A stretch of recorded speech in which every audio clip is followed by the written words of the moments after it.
Azr8 is one of the most versatile and skilled players ever. He's also one of the fastest improving players ever, with his rise to the top being so fast that the majority of the community thought he was hacking, and he was even falsely restricted for it.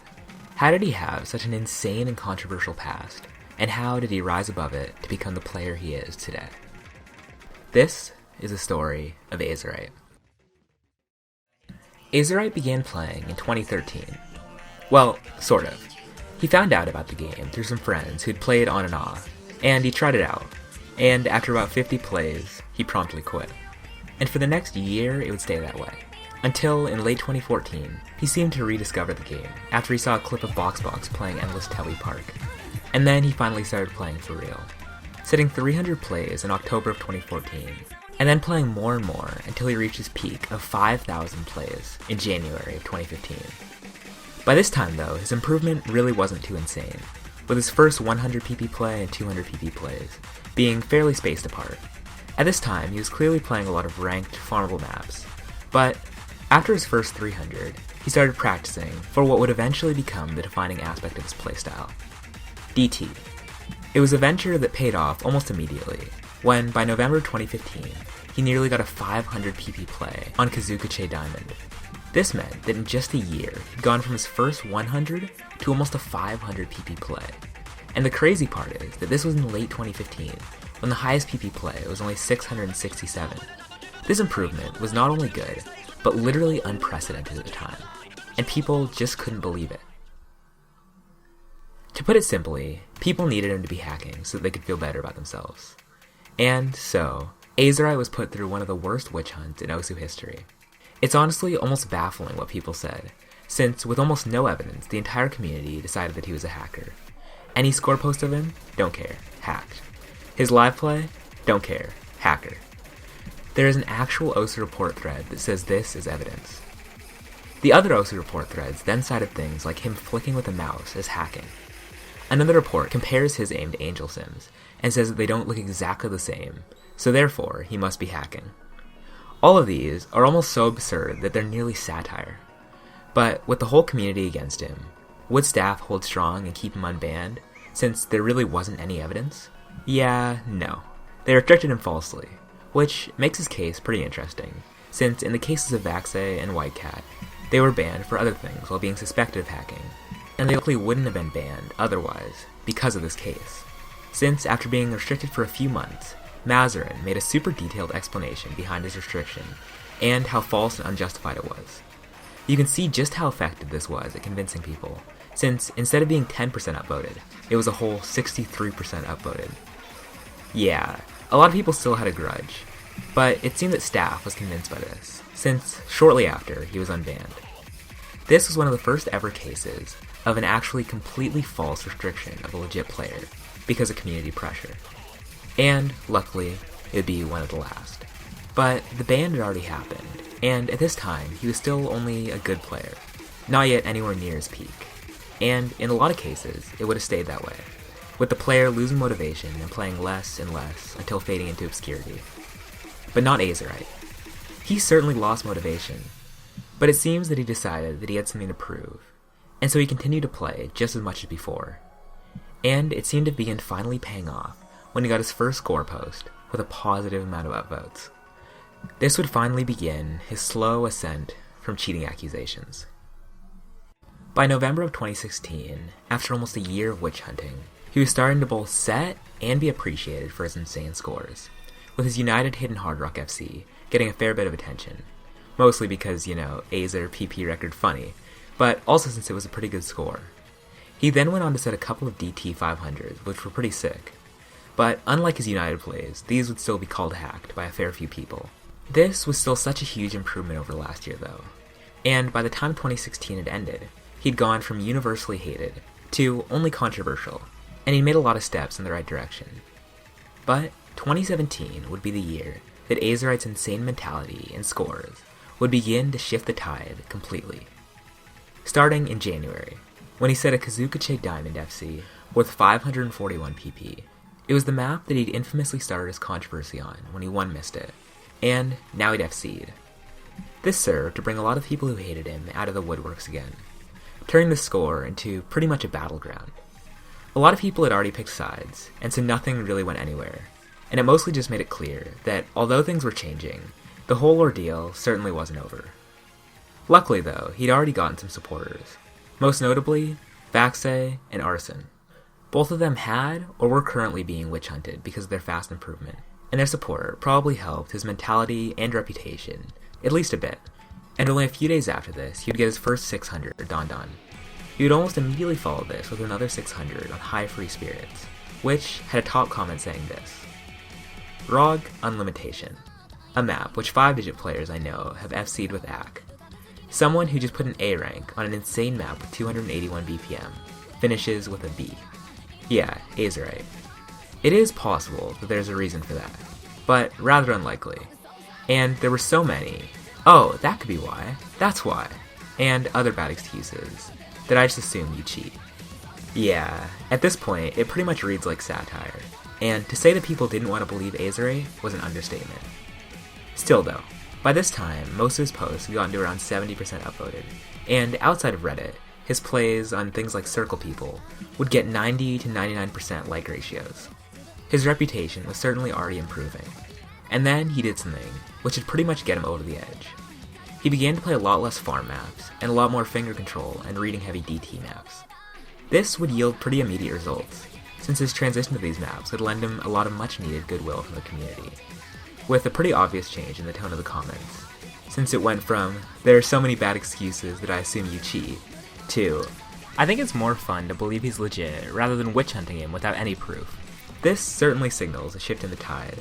This also combined with people talking about his live plays, his streams, and his Mikosu gameplay a lot more, which put him in a much more favorable position.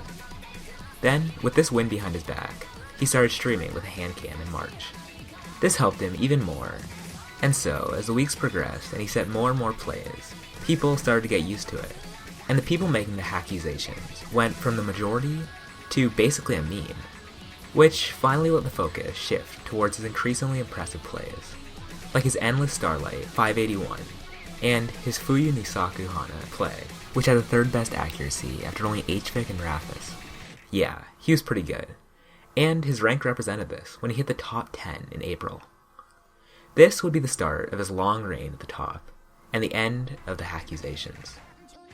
After he got into the top 10, he would only continue to climb the rankings, with some absolutely nuts scores like a Merry Merry-Go-Round FC, worth 718 PP, which was his first 700, and one of the first in the entire game. And he even decided to learn 3-mod, which showed decent results after some time, with things like a Hitori Goto 3-mod FC for 608 PP. But this would really just end up being a brief foray, before he decided that what he really wanted to do was play DT. He was already quite good at it, but it seemed he wanted an extra push, and so he went offline and practiced.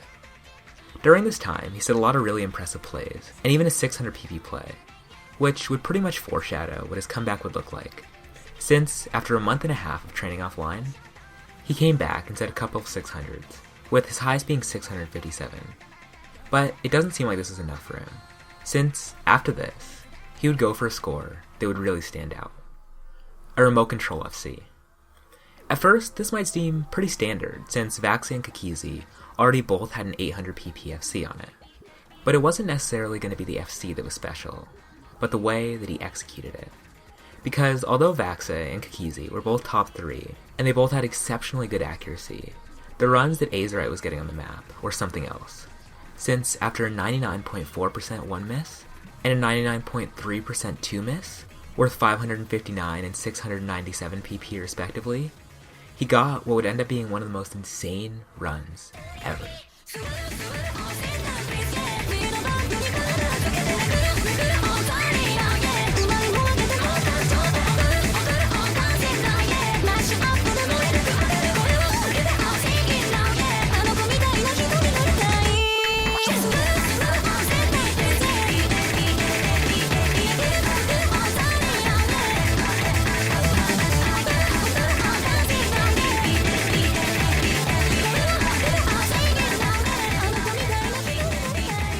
Slider broke once, with accuracy that literally would have been the PP record.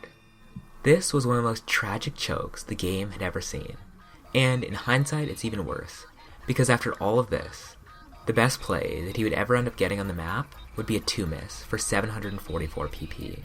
Still a great score, but nothing like what it could have been. The thing was that although he had insanely bad luck on remote control, the next day he would get almost the exact opposite, when he got the number 1 FC on Miraizu, and then an unprecedented 740 PP SS on Get Jinxed. It sniped Vaxe and Ryuke's scores by a good margin, and it was the highest PP SS.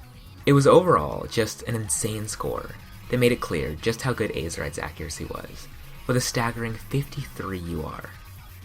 This play also got into the number 6 spot, and then, with everything going great, in a pretty stupid turn of events, he was banned.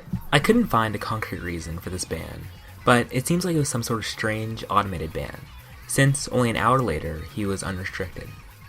But although these restrictions were strange, what they also did was highlight the complete 180 that the community had done, since the announcement of his ban was met with surprise, and his unban wasn't. In less than a year, he was able to change everything, through work and an insane mentality. After his ban though, he slowed down his pace a lot.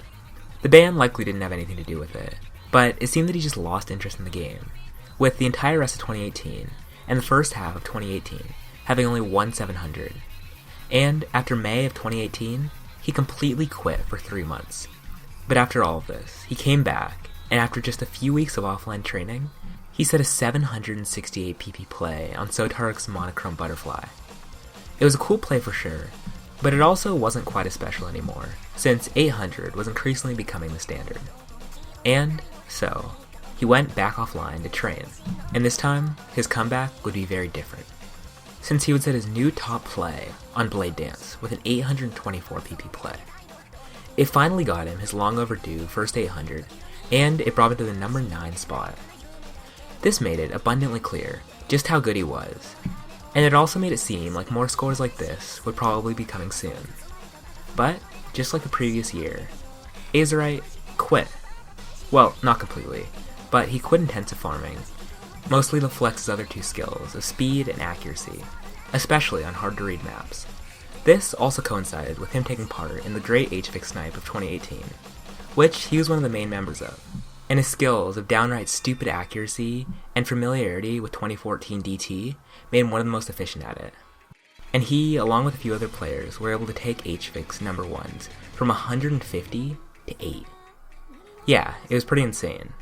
And Azr8 was doing some of the most difficult, like his SS on Hagayonomi, and a 99.2 on Magic. After this, he SS choked Haita as well. This got him to the number 8 spot, even though he'd barely been trying. But even though everything seemed to be going well, now that the HVIC snipe was over, he seemed to just completely lose interest in the game as a whole, sitting basically 0 scores from January to May of 2019. And then, out of nowhere, he just came back and did this.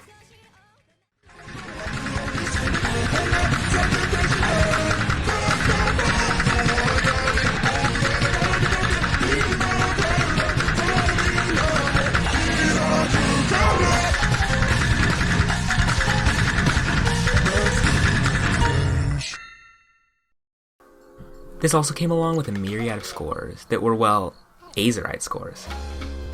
And then he followed this with a bunch of downright stupid speed and finger control scores. And although over the rest of the year he wouldn't get much PP, I would say that he actually got a lot better, and so did his scores.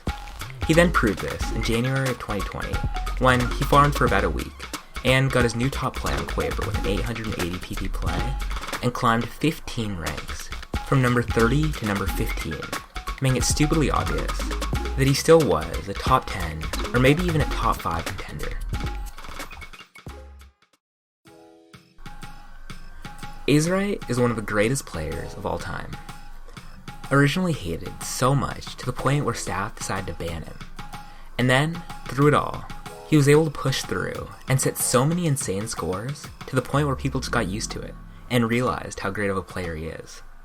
He's literally mastered every skill when it comes to DT, and there are a huge number of his scores that will likely never be matched.